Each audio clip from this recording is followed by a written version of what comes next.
وحدت الوجود کیا ہے، اور جو صوفی شاعر مثلا مولانا روم، ابن عربی، بلے شاہ، ان کے بارے میں مولانا آپ کیا کہتے ہیں؟ یہ اپنے موضوع سے ہٹ کر بات ہوگی۔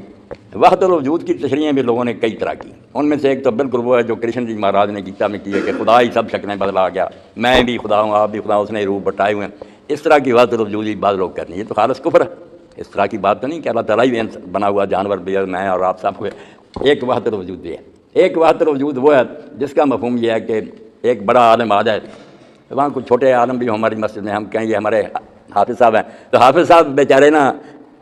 اخلاق تھا کہ آج کی کتاب میں کہاں حافظ ہوں، حافظ تو یہ ہے، حالانکہ حافظ یہ بھی ہے، مگر ان کے سامنے کچھ نہیں۔ جب اللہ کی بات آتی ہے نا تو اللہ تعالیٰ اتنا لامحدود ہے، قدیم اور ازلی ہے کہ مخلوق کو اس کے سامنے کچھ نہیں نظر آتا۔ صوفی بیچارہ یہ کہتا ہے یار اللہ ہی ہے، یہ کہاں، وہ کہتا ہے اس کے سامنے مقابلے میں حقیر ہے،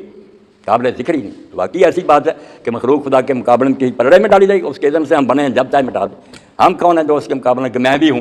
ٹھیک ہے ہم ہیں، شریعت بھی ہمارے لیے، مگر خدا کے سامنے آجی سے یہی کہیں جیسے ستارے دن کے وقت نظر نہیں آتے، ہوتے ہیں آپ کو پتہ، مگر سورج کے سامنے مدھم ہو جاتے ہیں۔ اللہ کا ذکر جب شروع ہوتا نا تو صوفی بیچارہ دعائیں ولی وہ کہتا ہے یار کیا ہم نام دیں کہ ہم بھی ہیں، وہی وہ ہے، وہی وہ کا مطلب نہیں کہ میں وہ بن جائے، یہ تو کرے تو متکبر ہو جائے، وہ تو اپنے آپ کو مٹا رہا ہے کہ میں اس قابل نہیں ہوں کہ اللہ کے مقابلہ میرا نام لیا جائے، اس نے بنایا بن گیا، جب چاہے کا مٹا دے۔